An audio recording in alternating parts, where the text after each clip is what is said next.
Hi friends, केमती अच्छे समस्ते। आशा करुँच बहुत भल थे। तो आज भिडियो आपको किसी एमती कहवाक जाऊँगी जहाँकि आपण बहुत किसी कम आसो। आप जीवन में कथा जब मन रखिए बहुत आगक जी। तो खास करी मो एज्रे पिला माने कि मोठू भी बड़ एज मोठू भी कम एज्रे पिला माने समस्ते निज जीवन में सक्सेस होगा सब ट्राए करते। समस्ते निज जीवन में सफलता को आशा करता। किंतु सफलता पाइबा तो समस्त इच्छा थाए, किंतु सफलता पाइबा बाटर जी संघर्ष करने पड़ी था सेटा समस्ते आक्सेप्ट कर पारंती। सेटा समस्ते सही पारंती। माने कहू गले धैर्यर सहित से टाइम पर्यंत माने काम कर पारंती। फल सक्सेस से मिले। यहाँ हूँ प्रकृत कथा। तो आज वीडियो बन कि मुझे कहना चाहूँगी कि तुम जीवन में जहाँ भी किसी कर, जब जीवन में तुम चाहूच सफल होगा ताले तुम जेकोसी काम कर जेकोसी काम स्टार्ट कर जहाँ भी किसी कर, जो फील्ड रे आपन जहाँ भी आपन इच्छा जापर कर आपको केवल देख मुझे फील कर जानी बहुत कम एज रु जी भी जानी सफलता पाइबा गोटे रास्ता कंसिस्टेंसी।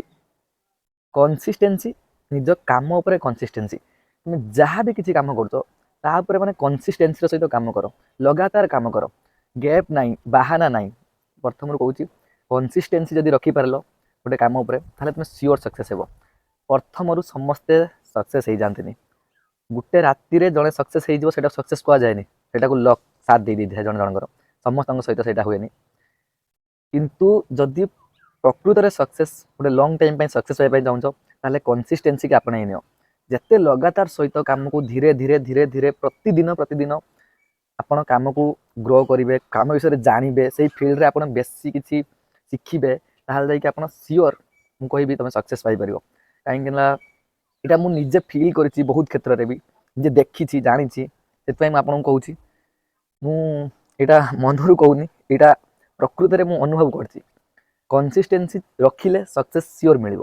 मुझा गोटे कथा कहूँ तेणुक आप जो फील्ड था समस्त छोट बड़ जेकोसी कौन काम छोट नुहे कि बड़ नुहे आप जहाँ करने चाहते करेंगे, किंतु कंसिस्टेंसी सहित करेंगे, लगातार करेंगे, अनवरत कार्यरत रहिले माने 100% मुझे तुमको कहूँ सक्सेस हे। सब बेले कर्म उपर भरोसा रख, कर्म उपर फोकस कर, आ भाग्य भरोसा रुहनी कि माने सर्ट टाइम सक्सेस संगे संगे सक्सेस मिल जाए क्या। से मो कथा मान अनवरत कार्यरत रुह, जहाँ भी कर ठीक मार्ग में सियोर सक्सेस मिल। आज ये आ गोटे भिडियो देखा। धन्यवाद।